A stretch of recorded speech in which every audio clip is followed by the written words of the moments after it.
Hello students. आज हम NCERT के ज्योग्राफी के चैप्टर फर्स्ट के असाइनमेंट करेंगे। इसके जो भी क्वेश्चन आंसर्स हैं इनको पूरा करेंगे, फिल इन द ब्लैंक्स को देखेंगे और ट्रू एंड फॉल्स को भी अटेम्प्ट करेंगे। तो हम इसके आते हैं एक्सरसाइज पे। इसमें फर्स्ट क्वेश्चन है, how does a planet differ from a star. एक प्लानेट और स्टार में क्या डिफरेंस होता है। तो इस क्वेश्चन के आंसर के लिए सबसे पहले हम यहाँ पर एक टेबल बनाएंगे जिसमें एक तरफ हम लिखेंगे स्टार कि स्टार्स की क्या क्या स्पेसिफिकेशंस होती हैं, और एक तरफ हम लिखेंगे प्लानेट कि प्लानेट में क्या क्या होता है। तो हम स्टार और प्लानेट के बीच में जो डिफरेंस है उसको देखते हैं। हमने एक टेबल बनाई है, एक तरफ स्टार की क्वालिटीज़ हैं, दूसरी तरफ प्लानेट की क्वालिटीज़ हैं। इसमें सबसे पहली क्वालिटीज़ स्टार की देखते हैं क्या है कि स्टार्स जो होते हैं इनकी अपनी लाइट होती है और इनकी अपनी हीट होती है, लेकिन जो प्लानेट होती है इनकी अपनी हीट और लाइट नहीं होती है। ये स्टार्स की जो हीट और लाइट होती है उसी की वजह से ये चमकते हैं, उसकी वजह से ग्लो करते हैं, दिखाई देते हैं। और स्टार्स की एक और ख़ासियत है कि स्टार्स जो है ट्विंकल करते हैं, ट्विंकल ट्विंकल लिटिल स्टार, ये ट्विंकल करते हैं। लेकिन जो प्लैनेट्स होते हैं ये ट्विंकल नहीं करते हैं। स्टार्स जो है ये हमसे काफ़ी ज़्यादा दूर होते हैं और प्लैनेट जो है कंपैरेटिवली सोलर सिस्टम में पास हैं। लेकिन जो स्टार जैसे कि हमारा जो सन है ये एक स्टार है, ये काफ़ी ज़्यादा दूर है। और स्टार्स की जो साइज़ होता है ये कंपैरेटिवली बहुत बड़ा होता है, कम प्लैनेट के कंपैरिजन में बहुत बड़ा होता है। लेकिन जो प्लैनेट होते हैं ये स्टार्स के कंपैरिजन में छोटे होते हैं। जो स्टार्स होते हैं ये गैलेक्सी का चक्कर लगाते हैं, उसका रेवोल्यूशन पूरा करते हैं। लेकिन जो प्लैनेट होते हैं ये स्टार्स का चक्कर लगाते हैं। जैसे हमारी पृथ्वी है, ये अर्थ जो प्लैनेट है ये हमारे सन का चक्कर लगाती है, उसके चारों तरफ चक्कर लगाती है और ये 365 डेज़ में ये चक्कर पूरा कर लेती है। अब हम देखते हैं अगला question, what is meant by the solar system. कि सोलर सिस्टम से क्या मतलब है। सोलर सिस्टम जो होता है ये एक तरीके से जो हमारा सन है ये इसकी फैमिली है। The family of sun is called solar system. तो इसमें जो सन है ये आएगा, इसके चारों तरफ जो प्लैनेट रिवॉल्व कर रहे हैं ये आएंगे, सैटेलाइट्स आएंगे। सैटेलाइट्स जो होते हैं ये प्लैनेट के चारों तरफ चक्कर लगाते हैं। और कुछ माइनर बॉडीज़ भी आ जाती हैं, जैसे एस्टेरॉयड्स हो गए।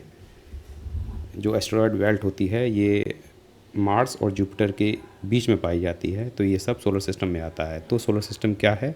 सोलर सिस्टम में सन आता है, सन प्लस प्लैनेट्स, सैटेलाइट्स और जो माइनर बॉडीज़ होती हैं ये आती हैं।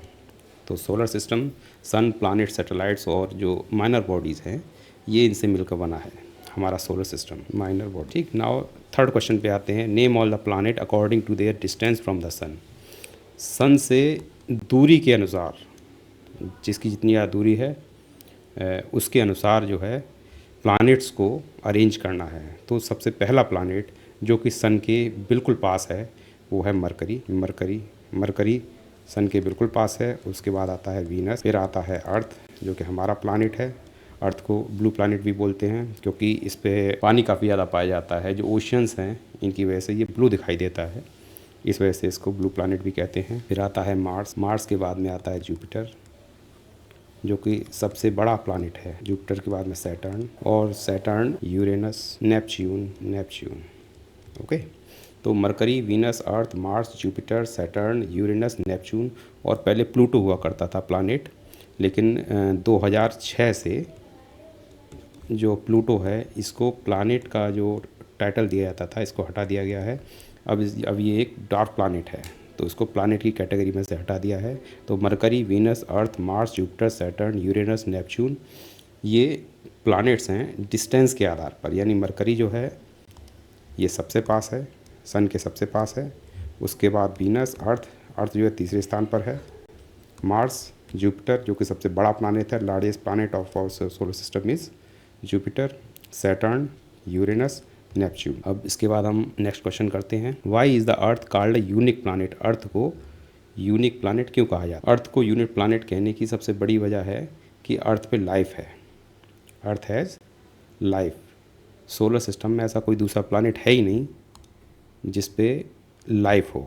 तो फर्स्ट इस क्वेश्चन का आंसर हम लिखते हैं, first is earth has life. Earth पे लाइफ है, इस पे काफ़ी सारा वेजिटेशन है, पेड़ पौधे हैं, जीव जंतु है, काफ़ी सारे क्रिएचर्स हैं। अर्थ हैज़ लाइफ।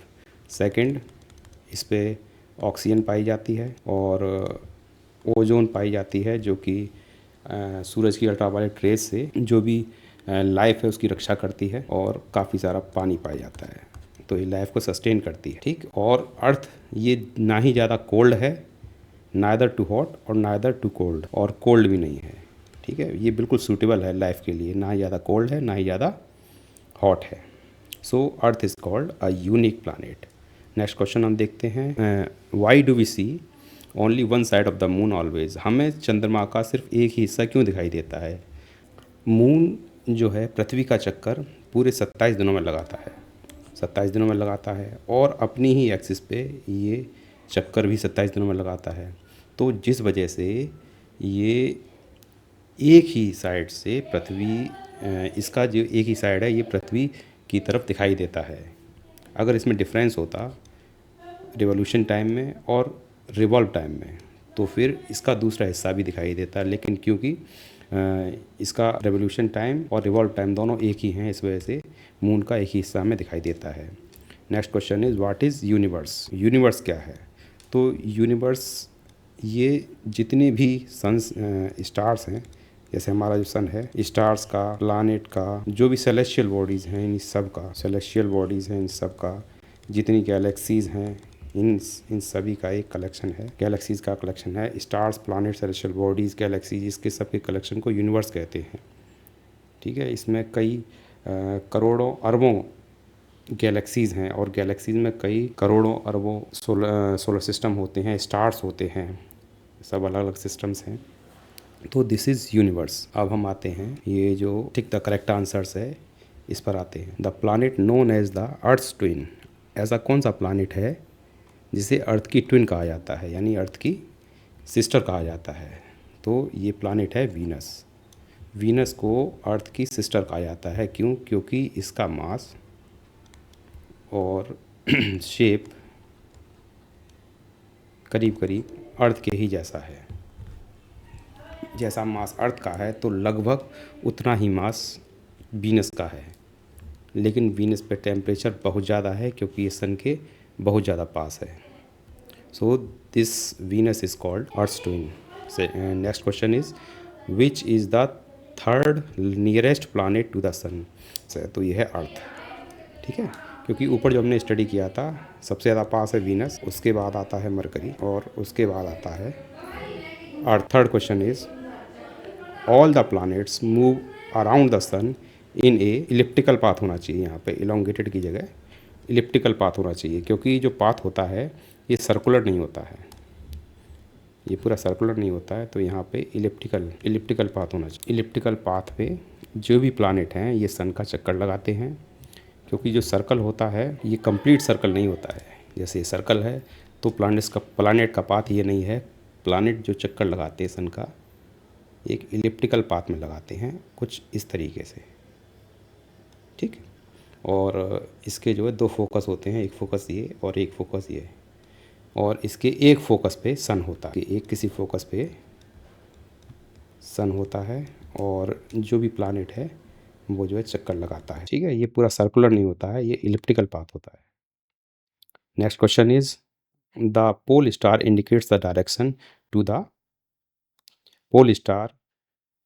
कौन सी डायरेक्शन को इंडिकेट करता है? नॉर्थ। पोल स्टार हमेशा नॉर्थ डायरेक्शन में होता है, तो पोल स्टार को देख के हम डायरेक्शन का पता लगा सकते हैं।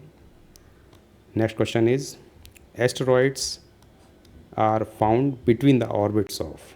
एस्टेरॉइड्स जो हैं मार्स और जुपिटर के बीच में पाए जाते हैं। एस्टेरॉइड जो बेल्ट होती है ये मार्स और जुपिटर के बीच में है।